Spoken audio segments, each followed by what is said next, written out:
السلام علیکم ورحمۃ اللہ وبرکاتہ۔ تعلیم القرآن کلاس نمبر 87۔ آج کی کلاس میں بھی سورۃ البقرہ کی آیت نمبر 63 کی تدریس جاری رہے گی۔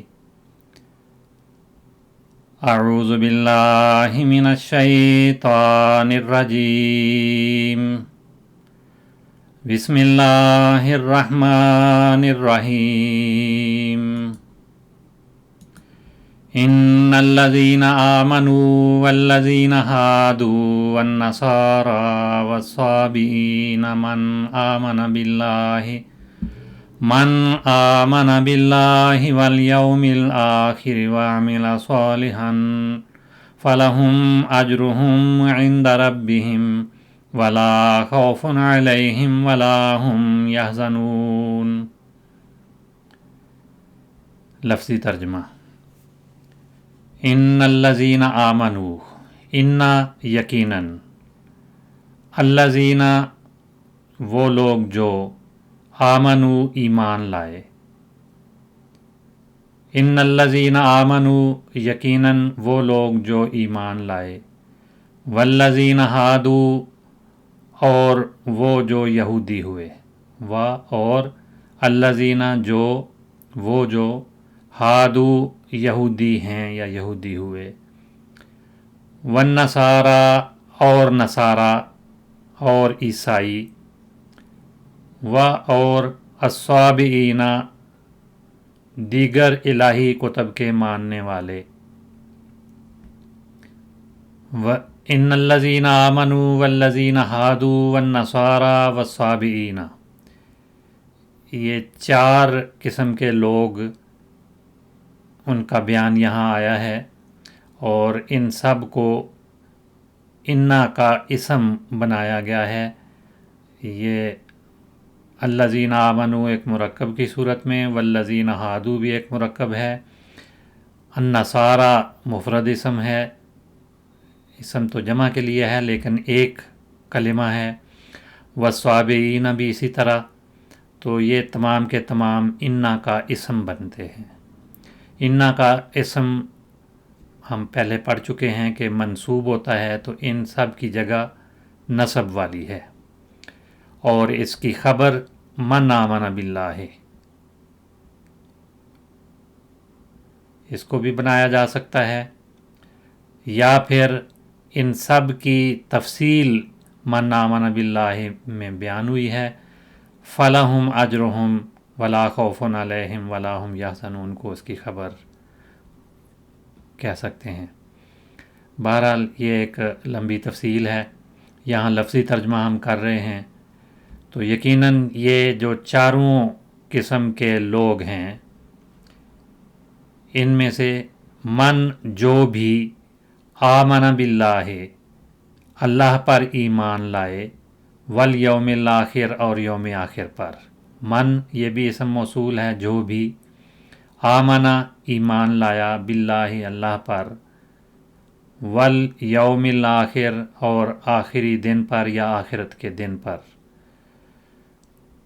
یقیناً وہ لوگ جو ایمان لائے اور جو یہودی ہیں اور نصارہ اور دیگر الہی کتب کے ماننے والے، جو بھی اللہ پر اور آخرت کے دن پر ایمان لائے، وعمل صالحا اور عمل کرے نیک، عمل بجا لائے نیک، اور نیک اعمال بجا لائے، فلہم تو ان کے لیے ہے، تو ان سب کے لیے ہے، اجرہم ان کا اجر، عند ربہم ان کے رب کے پاس، فلہم اجرہم عند ربہم ان سب کے لیے ان کا اجر ان کے رب کے پاس ہے، اور لا خوف علیہم ان پر کوئی خوف نہیں، اور لا نہیں خوف کوئی خوف علیہم ان پر، ولا هم یحزنون اور نہ وہ غمگین ہوں گے،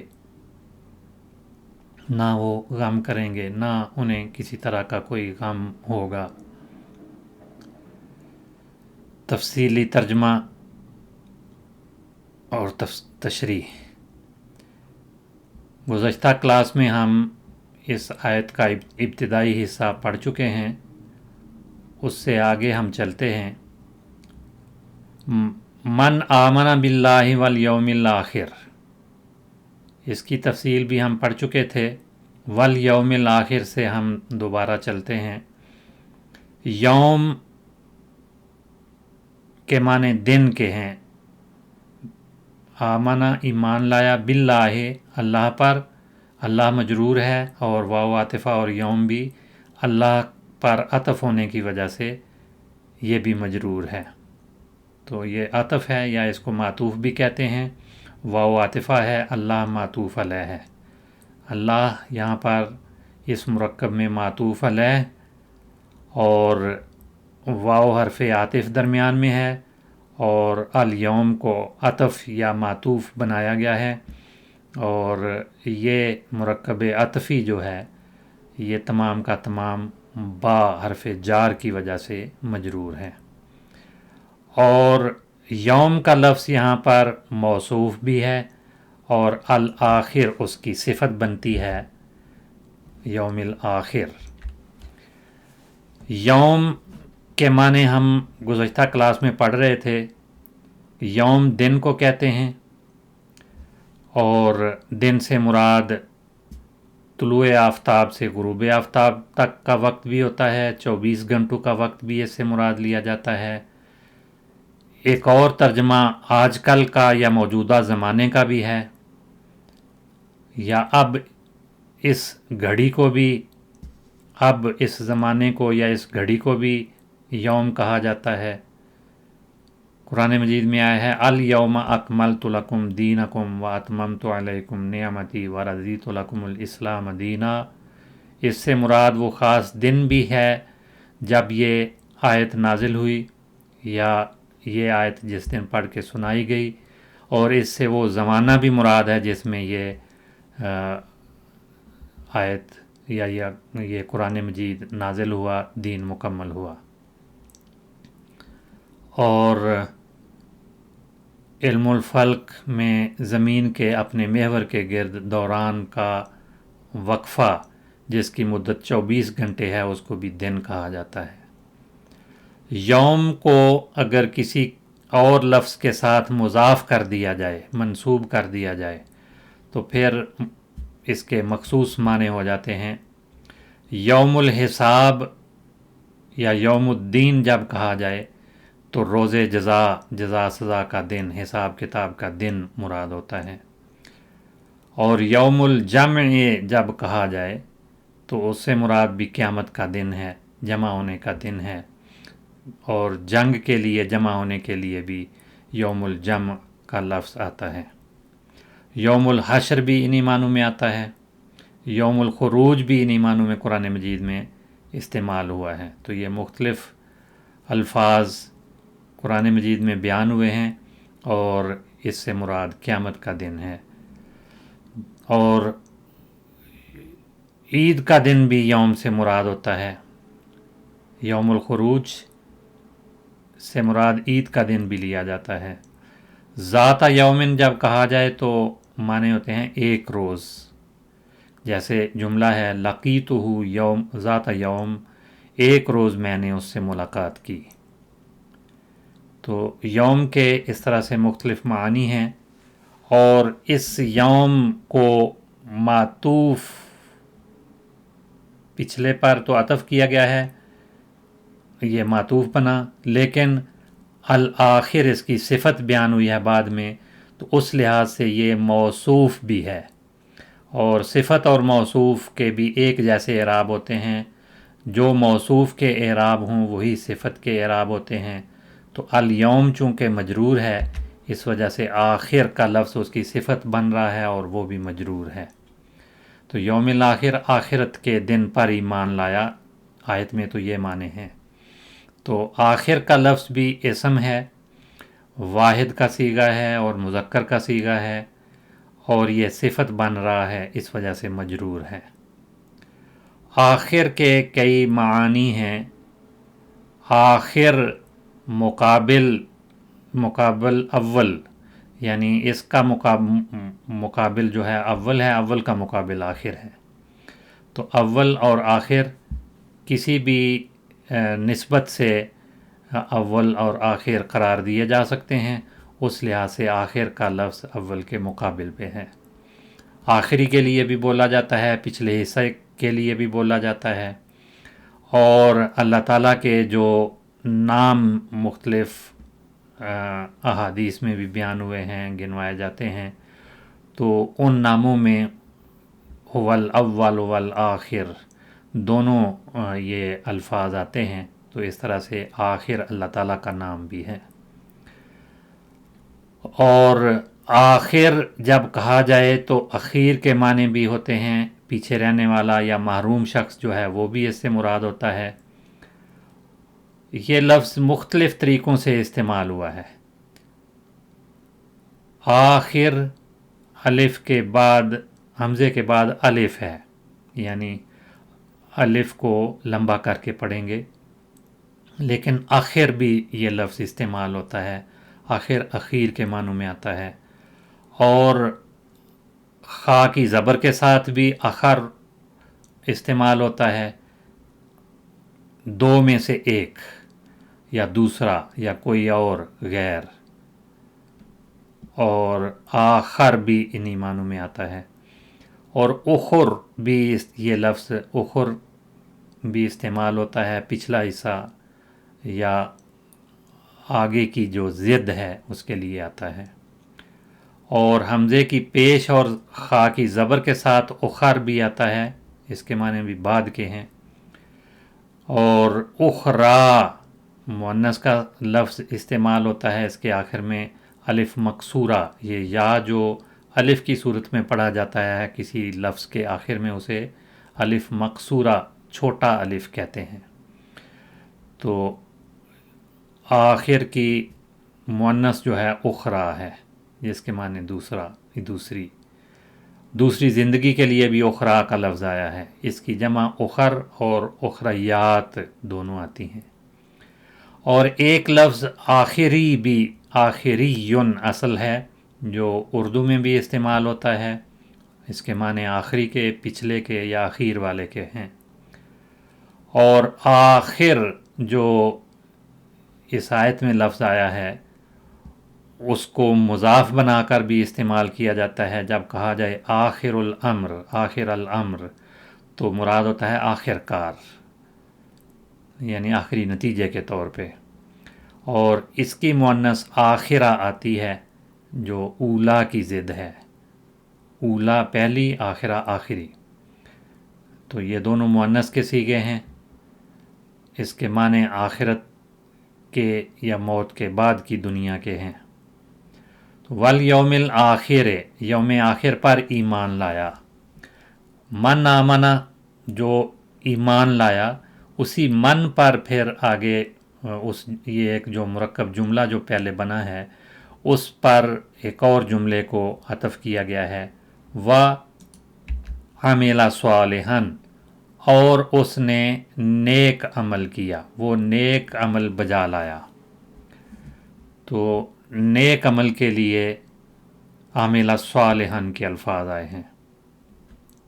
تو عاملہ تو فعل ماضی ہے، وہ اعمال بجا لایا، لیکن یہ یاد رہے، پہلے اس کی تفصیل بیان ہو چکی ہے کہ من پہلے بیان ہو رہا ہے، من آمن باللہ، من اسم موصول ہے جو واحد کے لیے بھی، جمع کے لیے بھی، مذکر کے لیے بھی، مؤنث کے لیے بھی، سب کے لیے آتا ہے۔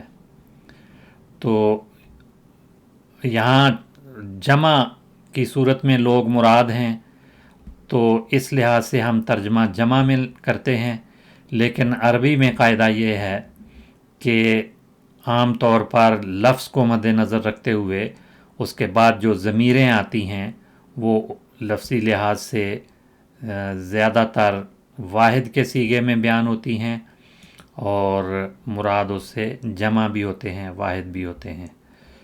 تو یہاں پر جمع کا مضمون چل رہا ہے، اس لیے سب کا ترجمہ جمع میں کیا جا رہا ہے۔ آمانہ واحد کا صیغہ ہے، اس کے اندر ضمیر واحد مذکر غائب موجود تھی۔ اسی طرح سے عاملہ جو یہاں پر فعل آیا ہے، من عاملہ اصل مراد ہے، تو من کی وجہ سے یہاں بھی واحد کے صیغے میں یہ فعل آیا ہے، لیکن معنی جمع کے چل رہے ہیں، اس لیے ہم ترجمہ جو ہے جو لوگ اعمال بجا لائے یہ ترجمہ کرتے ہیں۔ تو یہ فعل ماضی معروف کا صیغہ ہے اور واحد مذکر غائب ہے، یا یوں کہہ سکتے ہیں کہ یہ فعل اور فاعل ہے، اور اس میں ضمیر واحد مذکر غائب کے لیے ہے جس کا مرجع من ہے، اور وہ ضمیر فاعل بن رہی ہے اس فعل کا۔ عاملہ اور فعلہ عام طور پہ ایک جیسے معنی ہیں۔ عاملہ کے ساتھ بہت سارے صلے یعنی حروف جارہ بھی استعمال ہوتے ہیں۔ عاملہ بے بھی آتا ہے، عاملہ علا بھی آتا ہے، عاملہ فی بھی آتا ہے، عاملہ لا بھی آتا ہے۔ تو مختلف جو صلے ہیں حروف جارہ جو کسی فعل کے ساتھ مل کر آئیں اور ایک خاص معنی پیدا کریں ان کو صلہ کہا جاتا ہے۔ تو یہ صلے مختلف آتے ہیں۔ عاملہ یا عمالو فعل مضارع یا عمالو آتا ہے، مصدر عملن، اور عاملہ یا عمالو عملن اس کے معنی ہوتے ہیں قصدن کوئی فعل کرنا، کوئی کام کرنا، اس کے لیے بھی یہ فعل آتا ہے۔ پیشہ کرنا یہ بھی اس کے معنی ہیں، کوئی چیز بنانا یا تیار کرنا بھی اس کے معنی ہیں، اور مصروف ہونے کے معنوں میں بھی آتا ہے۔ اس سے اسم فاعل عامل کا وزن بنتا ہے، اور عامل کی جمع عمال آتی ہے، اور عامل کی جمع عوامل بھی آتی ہے۔ اور عامل مختلف معانی میں استعمال ہوتا ہے۔ پہلے معنی تو وہی فعل کے مطابق جو پہلے ہو چکے ہیں وہ تمام معانی اسم فاعل کی صورت میں اس میں موجود رہتے ہیں، لیکن بعض خاص معنوں میں بھی عامل کا لفظ بولا جاتا ہے۔ کاریگر کے لیے یہ لفظ بولا جاتا ہے، مزدور کو بھی عامل کہتے ہیں، کارکن یا کارندہ بھی عامل کہلاتا ہے، اور محصل زکوٰۃ جمع کرنے والا جو شخص ہے اس کو بھی عامل کہا گیا ہے، اور اس کی جمع عمال اور عملہ بھی آتی ہے۔ اور نیزے کا پھل سے قریب اوپر والا حصہ بھی عامل کہلاتا ہے۔ علم نحو میں عامل وہ ہے، یہ خاص طور پہ سمجھنے کی بات ہے کہ نحو کا علم جو عربی گرامر کا علم ہے، جس میں الفاظ کو ایک خاص ترتیب سے لایا جاتا ہے اور ان کے اعراب کا لحاظ رکھا جاتا ہے، اس علم میں عامل سے مراد وہ الفاظ ہیں جو دیگر الفاظ کے اعراب پر اثر انداز ہو، اسے عامل کہا جاتا ہے۔ یعنی اس کے عمل کے نتیجے میں، جس کے عمل کے نتیجے میں دوسرے الفاظ پر خاص قسم کے اعراب آئیں، اس کو عامل کہا جاتا ہے۔ تو عامل دو طرح کے ہوتے ہیں، لفظی بھی اور معنوی بھی۔ لفظی عامل تو وہ ہے جس میں ظاہری طور پہ الفاظ موجود ہیں اور اس پہ عمل ظاہر نظر آ رہا ہو، جیسے کتب الدرس، اس نے درس لکھا، سبق لکھا، اس میں الدرس پر نصب آئی ہے، الدرسہ، تو یہ نصب دینے والا عامل یہ فعل ہے کاتبہ، تو کاتبہ فعل درس کا عامل ہے، اس کو نصب دے رہا ہے۔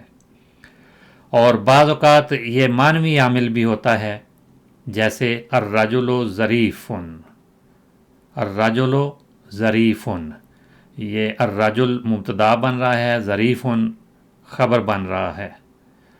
تو الرجل پر اعراب رفع کے آئے ہیں، ظاہری طور پہ کوئی عامل موجود نہیں ہے، لیکن اس کا مبتدا ہونا اس کا عامل ہے، اس لیے ایسے عامل کو معنوی عامل کہا جاتا ہے۔ الرجل ظریف میں الرجل پر جو رفع آیا ہے وہ اس میں عامل ابتدا ہے، یعنی اس کا مبتدا ہونا ہے۔ بہرحال یہ ایک نحوی بحث تھی۔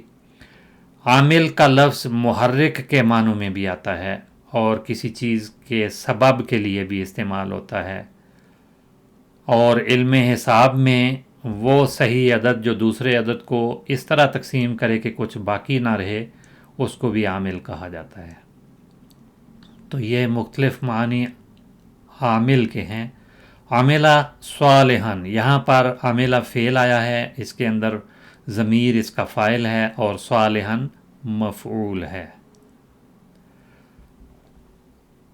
نیک عمل، عاملہ عملاً صالحاً، اصل تو عملاً یہاں پہ مفعول ہے اور صالحاً اس کی صفت ہے، لیکن بعض اوقات اس طرح کے مفعول کو اصل کو ہٹا کے اس کی صفت کو ہی مفعول بنا دیا جاتا ہے، تو صالحاً نیک عمل مراد ہے۔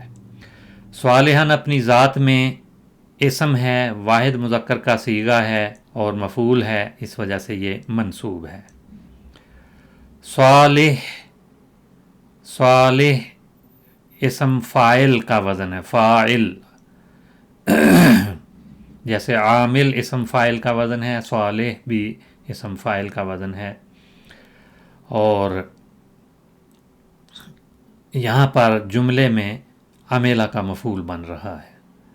صالح کے معنی ہوتے ہیں ٹھیک، صحیح یا درست، اور صالح نیک شخص، نیک فرد کو بھی کہتے ہیں، اور صالح کا لفظ کسی جگہ کے لیے مناسب، فٹ یا لائق ہو تو اس کو بھی صالح کہا جاتا ہے، اور منفعت یا مفاد کے لیے بھی صالح کا لفظ آتا ہے، اور کثیر کے لیے بھی بعض اوقات یہ لفظ استعمال ہوتا ہے، جیسے عندہ قدر صالح من المال، اس کے پاس کثیر مال ہے۔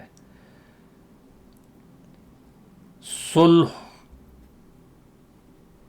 مصدر بھی ہے اور اسم کے طور پہ بھی اسی مادے سے آتا ہے، جس کے معنی صلح، امن، سلامتی یا دوستی کے ہیں، اور وصفی معنوں میں یعنی جب یہ صفت کے طور پہ استعمال ہوتا ہے تو پرامن دوست کے لیے، پرامن شخص کے لیے یا دوست وغیرہ کے لیے یہ بولا جاتا ہے، جیسے کہتے ہیں ہوا صلح لی و ہم صلح لی، کہ وہ شخص بھی میرا دوست ہے اور وہ لوگ بھی میرے دوست ہیں۔ تو یہ واحد کے لیے بھی اور جمع کے لیے بھی دونوں طرح سے اس کا استعمال ہو جاتا ہے۔ اسماء صفات یا صفت کے طور پہ جو الفاظ آتے ہیں بعض اوقات وہ واحد کا صیغہ ہی ہوتا ہے لیکن جمع کے معنوں میں بھی آ جاتا ہے، اور بعض اوقات مؤنث کے طور پہ بھی وہ الفاظ آ جاتے ہیں۔ اس کا فعل اگر ہم لیں تو صلح فعل بنتا ہے، صلح یصلح، اور اس کے ساتھ لام کا صلہ بھی آتا ہے، اور صلح فعل مضارع اس کا یصلح، لام یعنی عین کلمہ جو درمیان والا حرف ہے اس کی زبر کے ساتھ بھی اور اس کی پیش کے ساتھ بھی، دونوں طرح سے یصلح بھی یہ فعل آتا ہے، فعل مضارع، اور مصدر صلاحاً، صلاحیتاً، صلوحاً یہ مصادر ہیں۔ تو صلح، یصلح یا یصلح کے معنی ہوتے ہیں ٹھیک ہونا یا خرابی کا دور ہونا، اور نیک ہونے کے معنوں میں بھی آتا ہے، فلاں شخص تو نیک ہے، صلح وہ نیک ہوا، نیک ہے۔ صلح الشیء کسی چیز کا نفع بخش ہونا اور لائق اور مناسب ہونا۔ صلح صلاحاً و صلوحاً جب کہا جائے تو اس کے معنی بھی ٹھیک ہونا یا نیک ہونا، اور اس سے اسم فاعل کے معنی دینے والا لفظ صلیح بنتا ہے، فعیل کا وزن، تو یہ صفت مشبہ یا مبالغہ کے اوزان میں سے ہے لیکن معنی فاعل والے دیتا ہے، اس کی جمع صلحاء آتی ہے۔ صلح صاد کے بعد اگر ایک الف شامل کر دیا جائے تو باب مفاعلہ بنتا ہے، صالحہ، باب مفاعلہ میں بھی یہ استعمال ہوتا ہے، اس صالحہ یصالح آئے گا، اور اس کا مصدر مصالحتاً، مفاعلتاً، مقابلتاً کا وزن ہے، صلاحاً بھی مصدر آتا ہے، اس کے معنی ہے کسی کے ساتھ صلح اور امن سے رہنا، کسی کے ساتھ کوئی سمجھوتا کر کے اس کی شرائط بھی ماننا، اپنی بھی منوانا، یعنی کسی کے ساتھ صلح اور امن سے رہنا۔ اسی سے باب افعال میں شروع میں حمزہ لگا کر اصلح بھی بنتا ہے، اصلح بینہما او ذات بینہما او ما بینہما، یعنی مختلف طریقوں سے اس کے ساتھ جو الفاظ استعمال ہوتے ہیں وہ آ جاتے ہیں۔ تو اصلح کے معنی ہوتے ہیں صلح کروانا، ان دونوں کے درمیان صلح کروا دی، اور ذات بینہما بھی کہتے ہیں، ما بینہما بھی کہتے ہیں۔ تو یہ مختلف طرح سے جملہ استعمال ہوتا ہے، صلح کرانا۔ اسی سے اسم فاعل مصلح ہے، اصلاح کنندہ، اصلاح کرنے والا، ریفارمر، مربی اور مصلح، اس کو وہ اسی لفظ سے صلح سے بنا ہے۔ اور جو مکینک وغیرہ ہیں یا مشینیں ٹھیک کرنے والے ہیں ان کو بھی مصلح کہا جاتا ہے۔ تو یہ مختلف معنی دینے والا لفظ ہے اس لحاظ سے۔ فَلَهُمْ أَجْرُهُمْ، پس یہ حرف عاطف ہے، یہ پہلے بیان ہو گیا، من آمن وعمل صالحا، من آمن باللہ والیوم الآخر وعمل صالحا، تو یہ پورا جملہ وہاں مکمل ہوا۔ اس کا جواب کیا آ رہا ہے، ان کو کیا اجر اللہ تعالیٰ کی طرف سے ملے گا؟ فَلَهُمْ أَجْرُهُمْ، تو ان کے لیے ان کا اجر ہوگا۔ فا حرف عاطف ہے، پس، لا لیے، ان کے لیے، حرف جار ہے، ہم وہ، یا ان کے لیے، ان سب کے لیے، ہم جمع کی ضمیر ہے اس لیے سب کا لفظ بھی آ گیا۔ ضمیر جمع مذکر کے لیے ہے یہ، اور لام کی وجہ سے مجرور ہے، اور جار اور مجرور یہ مل کر شبہ جملہ کہلاتے ہیں۔ اور یہاں جو جملہ ہے لہم اجرہم، اس میں لہم خبر ہے، لیکن خبر عام طور پہ بعد میں آتی ہے، مبتدا پہلے ہوتا ہے۔ یہاں پر یہ شبہ جملہ کی صورت میں خبر پہلے ہے اور مبتدا بعد میں آیا ہے، تو یہ جملہ اسمیہ بنتا ہے، مبتدا اور خبر سے مل کر جو جملہ بنے اسے جملہ اسمیہ کہا جاتا ہے۔ تو فَلَهُمْ أَجْرُهُمْ، ان کے لیے ان کا اجر ہوگا۔ اجر، اجر اردو میں بھی اجر ہی استعمال ہوتا ہے، تو یہ اجر کا لفظ اسم واحد مذکر کا صیغہ ہے، اور جملے میں مبتدا بن رہا ہے جو بعد میں آیا ہے، مؤخر ہے، اور مبتدا مرفوع ہوتا ہے، اس وجہ سے یہ مرفوع ہے۔ اس لفظ کی لغت جب ہم دیکھتے ہیں تو اس میں فعل ماضی آجارہ آتا ہے، اور فعل مضارع یا جورو آتا ہے۔ اجرن مصدر ہے، اجارن بھی مصدر ہے، اس سے اسم فاعل آجر بنتا ہے، اور اسی کے معنی دینے والا اجیر بھی بنتا ہے۔ بعض اوقات فعیل کا وزن فاعل کے معنوں میں، بعض اوقات مفعول کے معنوں میں آتا ہے۔ تو اجیر بعض اوقات آجر کے معنوں میں آئے گا، اور مفعول اس سے ماجور بنتا ہے۔ آپ عند اللہ ماجور ہوں، یعنی جن کو اللہ تعالیٰ کی طرف سے اجر دیا جائے، اور اجیر کا لفظ بھی ماجور کے معنوں میں آتا ہے۔ تو جب جملہ بولا جائے اجر اللہ عبدہ، اللہ تعالیٰ اپنے بندوں کو اجر دے، تو اجر دینا یا ثواب دینا، بدلہ دینا اس کے معنی ہوتے ہیں۔ تو بعض اوقات یہ فعل ماضی دعا کے معنوں میں بھی آتا ہے، اللہ اجر دے، یہ ترجمہ بھی ہو سکتا ہے۔ تو یہ بھی ہو سکتا ہے کہ اللہ نے اپنے بندے کو اجر دیا۔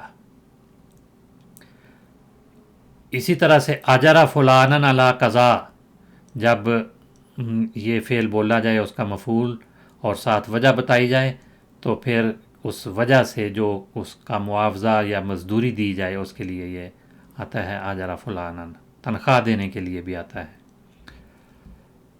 اجرا من فلان الدار وغیرہ، تو کرایہ وغیرہ پر کوئی گھر لیا جائے تو اس کے لیے یہ جملہ بولا جاتا ہے۔